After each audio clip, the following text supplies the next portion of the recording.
여러분 안녕하십니까? 포항 MBC 뉴스투데이입니다. 오늘도 우리 지역은 대체로 흐린 가운데 비 소식이 이어지겠습니다. 기온은 평년과 비슷한 가운데 더위가 주춤하겠는데요. 자세한 날씨 유아경 기상캐스터가 전해드립니다. 요즘 아침 저녁으로 공기가 참 시원합니다. 계속해서 여름비 소식이 이어지겠는데요. 비는 오늘 저녁까지 대구와 경북에는 10에서 60mm, 울릉도와 독도에는 5에서 40mm의 비가 예상됩니다.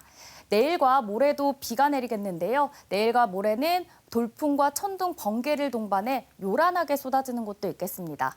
일부 지역에서는 소강 상태를 보이는 곳도 있어 유의하시기 바랍니다.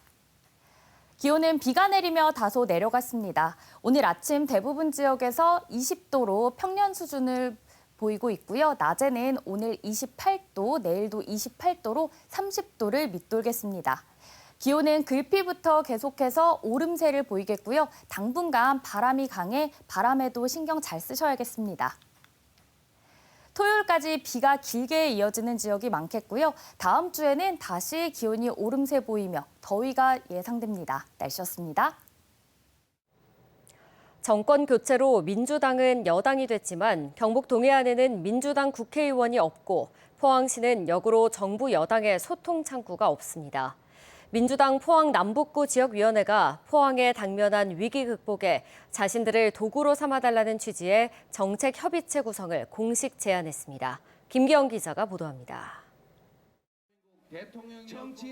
대선 후보 시절 이재명 대통령은 5가지 포항 공약을 내걸었습니다. 포항 철강 산업 위기 극복 특별 대응, 영일만 대교 건설 적극 추진, 글로벌 2차 전지 공급망 핵심 거점 육성 등입니다. 이 공약들을 국정과제에 반영하고 실현하기 위해서는 포항시와 정부, 여야 정치권의 통합의 정치력이 필수입니다.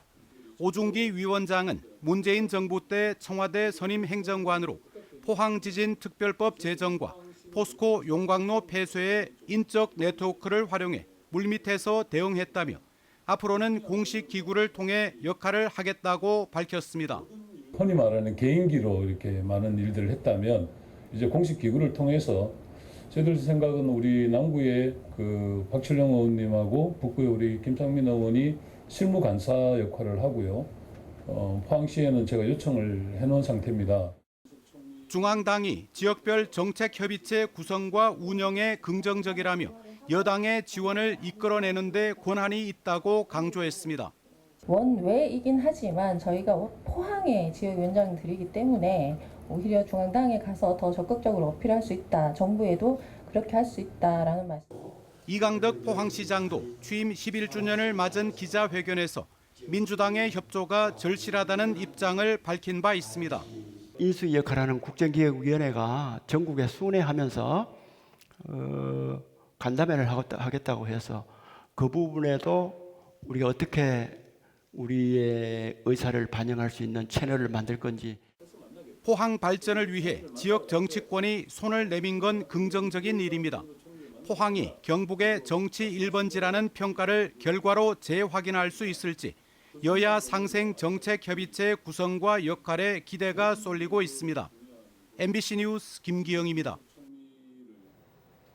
밤사이 울릉도에 200mm가 넘는 폭우가 내리면서 낙석과 토사가 울릉군 일주도로를 덮쳐 일부 도로가 통제되고 있습니다. 도로가 통제된 곳은 북면 현포터널 노인봉 인근 지역과 서면 남서 1터널, 사태감 터널 인근 지역이며 일부 지역에서 정전이 발생해 응급 복구 작업을 진행하고 있습니다. 기상청은 울릉도에 내일까지 50에서 100mm, 일부 지역은 200mm 이상 비가 더 내릴 것으로 예상하고 있으며 울릉군은 위험 지역 접근을 금지시키고 대피 명령이 발령되면 신속히 안전지대로 이동할 것을 권고했습니다. 안동의 한 고등학교 기말고사 기간, 이 학교에 근무했던 기간제 교사와 고3 학생의 학부모가 새벽녘 몰래 시험 자료를 노리고 학교로 침입했다가 들켰습니다. 그런데 이 교사의 무단 침입은 앞서 최소 5번은 더 있었는데요. 교사는 어제 구속됐고 학부모는 오늘 구속 전 피의자 신문을 받습니다. 김서현 기자입니다. 대구지방법원 안동지원은 30대 기간제 교사 A씨에 대해 도주 및 증거인멸 우려가 있다며 구속영장을 발부했습니다. 왜 침입하셨어요, 학교에? 혐의 인정하십니까? A 교사가 3년 동안 근무했다 1년 전 퇴사한 안동 한 고등학교. A 교사가 퇴사 후 다시 이 학교에 몰래 들어간 건 기말고사 첫날이었던 지난 4일 새벽 1시 20분쯤이었습니다. 이 학교에 다니고 있는 3학년 재학생의 학부모와 함께였습니다. 두 사람의 목적지는 시험 관련 자료가 있는 3학년 교무실. 학교 경비 시스템에 아직 등록돼 있던 A 교사의 지문을 찍고 현관으로 들어갔고 미리 알아뒀던 비밀번호로 3학년 교무실을 침입했습니다. 두 사람의 침입은 때마침 오류가 난 현관 경비 시스템이 재부팅돼 내부 침입자를 감지하면서 발각됐습니다. 그런데 알고 보니 A 교사의 이 같은 행각은 이번 한 번만이 아니었습니다. 학교와 교육청은 A 교사가 퇴사한 이후인 지난 1년 사이에도 학교에 출입한 기록이 경비 시스템상 최소 5번은 확인된다고 밝혔습니다. 대부분 학교 시험이 있는 기간이었습니다. 학교 측은 어제 학업성적관리위원회를 열어 A 교사와 함께 침입했던 학부모의 자녀에 대해 전 학년 성적을 0점 처리하고 퇴학 처분을 내리기로 결정했습니다. 성적 처리 절차 여기에 대해서도 투명하게 공개를 해서 학생들이 이로 인한 피해가 없도록. 경찰은 학부모 그리고 A 교사에게 학교 출입 정보를 유출했을 걸로 의심되는 학교 시설 관리자 이렇게 두 사람에 대해서도 구속영장을 신청했습니다. 또 A 교사와 학부모 간 금품위 오간 정황도 집중적으로 들여다보고 있습니다. 경북교육청은 이번 사건을 계기로 모든 일반고를 대상으로 학생평가 보안 실태를 긴급 점검할 계획입니다. MBC 뉴스 김서연입니다. 경주시는 강동에서 천북, 보문동을 잇는 지방도 945호선 20.6km 구간이 국가지원 지방도 19호선으로 승격됐다고 밝혔습니다. 국지도 승격에 따라 해당 구간에는 국비 투입이 가능해졌으며 앞으로 2,437억 원을 투입해 도로 확장과 선형 개량 사업 등을 추진할 예정입니다. 공사가 완료되면 포항에서는 보문 관광단지 접근성이, 경주에서는 포항공항 접근성이 크게 향상될 것으로 기대됩니다. 의대생들이 전원 복귀 의사를 밝히는 등 꽉 막힌 의정 갈등이 풀릴 조짐을 보이고 있습니다. 당장 의료 현장에 필요한 전공의 복귀 가능성도 거론됩니다만 내부에선 과별로 온도차를 보이고 있습니다. 조재한 기자의 보도입니다. 이진수 교육부 장관 후보는 오는 16일, 정은경 보건복지부 장관 후보는 오는 18일 청문회가 예정돼 있습니다. 의사, 약사, 환자 등의 단체에서는 의사 출신 정은경 후보에 대해 꽉 막힌 의정 갈등을 풀어낼 것이란 기대감을 숨기지 않고 있습니다. 이진수 후보에 대해서는 충남대 총장 시절 의대 정원 대폭 증원을 추진한 전력 등으로 의료계의 부정적 평가가 적지 않습니다. 의대생들이 지난 12일 복귀 의사를 밝힌 데 이어 전공의 9월 복귀 가능성도 거론됩니다. 9월 모집 결정은 각 전공의 선생님들이 개별적으로 결정해야 된다고 보지만 그 이전에 실질적인 신뢰 회복과 어느 정도 정책 조정에 대한 논의가 있고 정부가 의지가 충분하다면 속도감 있는 논의가 가능할 것이라고 보고 있습니다. 다만 필수 의료 분야를 중심으로 달라진 게 없다며 신중론을 펴는 등 전공의 사이에서도 온도차를 보입니다. 복귀 여부도 이렇게 과에 다 다릅니다. 예를 들어서 피부과, 안과 이런 쪽은 빨리 복귀하고 싶은 사람들이 많고요. 다른 아이죠. 확률적으로 오히려 필수로에서는 오히려 복귀 의사가 좀 더 적은 경우도 많습니다. 전공의들은 오는 19일 임시 대의원 총회를 열고 전 정부의 필수 의료 정책 패키지와 의료 개혁 실행 방안 재검토와 같은 요구안을 구체화할 것으로 보입니다. 새 정부에서 어떤 의료 정책을 내놓을지, 또한 장기간 의료 공백으로 환자를 나 몰라라 했다는 의료인 윤리와 공적 책임 논란도 넘어야 할 과제로 꼽힙니다. 의대생 복귀 선언에 이어 의료 정책을 책임질 보건복지부 장관 등의 청문회가 열리는 이번 한 주가 의정 갈등의 실마리를 풀 분기점으로 주목받습니다. MBC 뉴스 조재한입니다. 이번 달부터 적용하는 경북 도시가스 공급 비용이 평균 4.13% 인상됩니다. 권역별로는 포항권역 4.66%, 경주권역 4.43%, 구미권역 2.48% 각각 인상됩니다. 경북도 물가대책위원회는 도시가스 회사들이 17.43% 인상을 요구했지만 물가 상승에 따른 서민 경제 상황 등을 고려해 4.13% 올리는 것으로 결정했다고 밝혔습니다. 홍준표 전 대구시장의 정치자금법 위반 사건이 대구경찰에서 민중기 특검으로 이첩됐습니다. 특검은 이번 사건의 핵심 제보자인 강혜경 씨를 내일 불러 조사할 계획인데요. 앞으로 이 사건의 쟁점 사항과 수사는 어떻게 진행될지 신병철 기자가 보도합니다. 홍준표 전 대구시장은 2020년 국회의원 선거와 2021년 국민의힘 복당 과정, 2022년 대구시장 선거에서 19차례에 걸쳐 명태균 씨에게 불법 여론조사를 맡긴 혐의를 받고 있습니다. 또한 여론조사 비용 1억 원가량을 측근들이 대납하게 하거나 묵인한 혐의도 있습니다. 여론조사 비용을 후보자나 공식 후원회가 아닌 제3자가 대신 냈다면 정치자금법 위반입니다. 홍 전 시장은 여론조사 과정에서 국민의힘 당원 4만 4천여 명의 개인정보를 제공한 의혹도 받고 있습니다.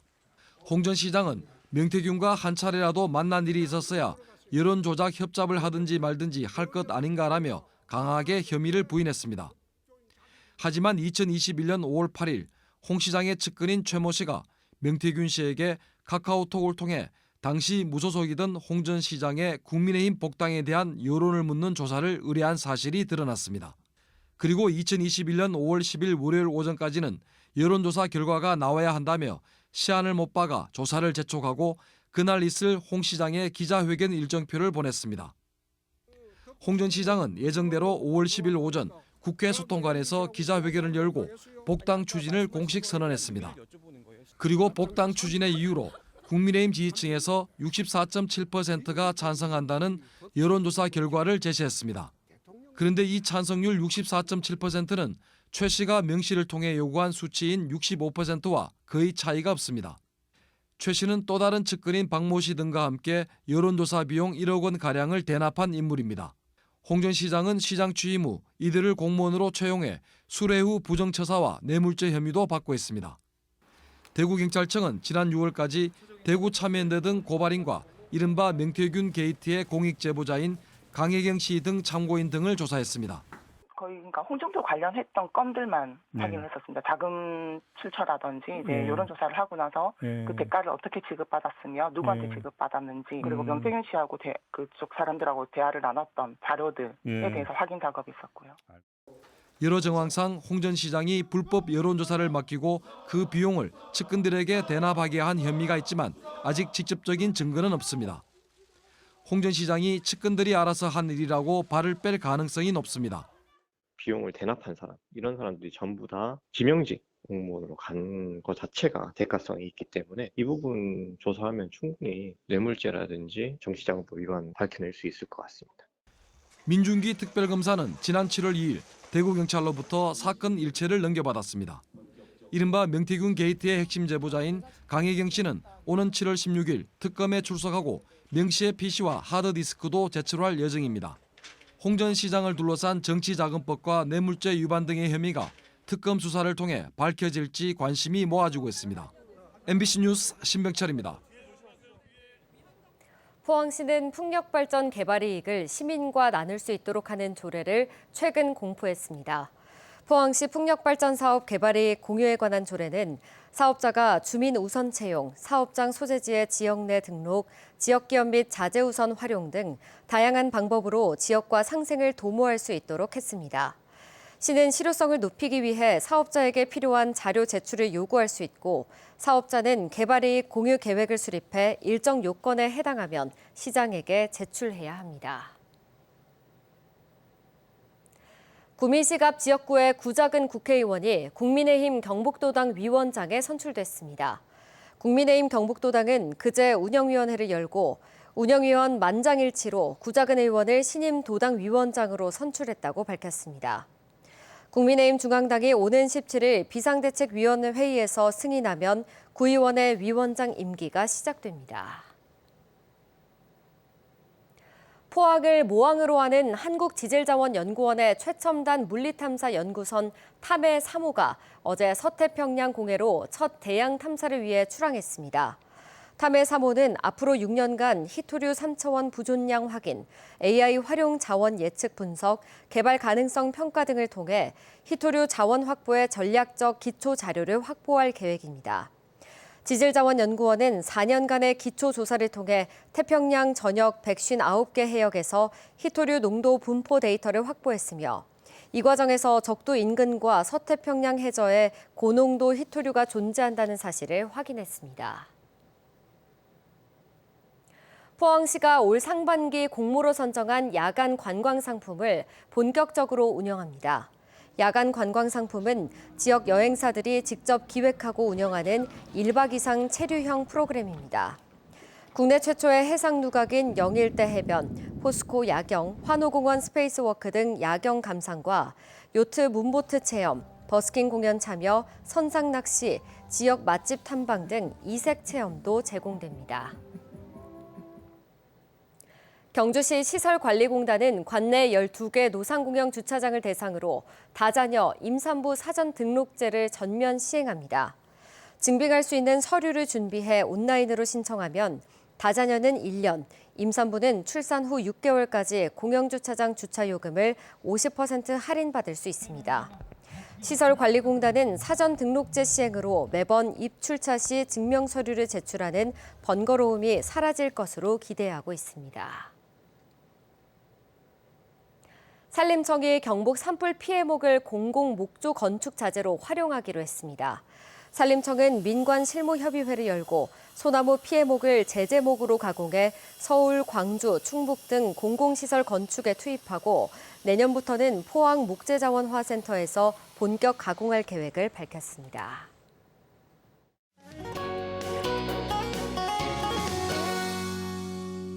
요즘 아침 저녁으로 공기가 참 시원합니다. 계속해서 여름비 소식이 이어지겠는데요. 오늘 밤까지 대구와 경북에는 10에서 60mm, 울릉도와 독도에는 5에서 40mm의 비가 예상되고요. 내일은 오전부터 비가 내리기 시작해 모레까지 이어질 전망입니다. 더불어 비는 일부 지역에서 소강 상태를 보이는 곳도 있겠고요. 내일부터 내리는 비는 좁은 지역에 돌풍과 천둥, 번개를 동반해 매우 강하게 쏟아지겠습니다. 오늘도 비 소식과 함께 폭염이 쉬어갑니다. 오늘 아침 기온은 대부분 지역에서 평년과 비슷한데요. 낮 기온은 오늘과 내일 모두 30도를 밑돌겠습니다. 다만 습도가 높아 체감더위는 더 강하게 느껴지겠고요. 기온은 모레부터 차차 다시 오름세 보일 전망입니다. 한편 당분간 대구와 경북 대부분 지역에서 바람이 강하게 불 것으로 예상돼 유의하시기 바랍니다. 위성 영상입니다. 오늘 전국적으로 동해상에 위치한 저기압의 영향을 받겠습니다. 자세한 지역별 날씨 보시면 오늘 우리 지역 대체로 흐리겠습니다. 미세먼지는 좋음 수준 예상되고요. 현재 풍랑주의보가 발효 중인 가운데 바다의 물결은 1m에서 최고 3.5m로 매우 높게 일겠습니다. 오늘 아침 대구의 기온은 20도, 고령은 19도 가리키고 있고요. 낮에는 대구 28도, 고령도 28도 예상됩니다. 안동의 현재 기온 21도, 상주는 20도 가리키고 있고요. 낮에는 안동 27도, 상주는 26도에 그치겠습니다. 포항의 아침 기온은 오늘 20도로 시작해 낮에는 28도 전망되고요. 내일까지 경북 동해안은 너울에 의한 높은 물결에 유의하시기 바랍니다. 토요일까지 비가 내렸다 그쳤다를 반복하며 비 소식이 길게 이어지겠고요. 주말이 지나고 다음 주에는 다시 무더위가 예상됩니다. 날씨였습니다. 이상으로 포항 MBC 뉴스투데이 마칩니다. 시청해주신 여러분 고맙습니다.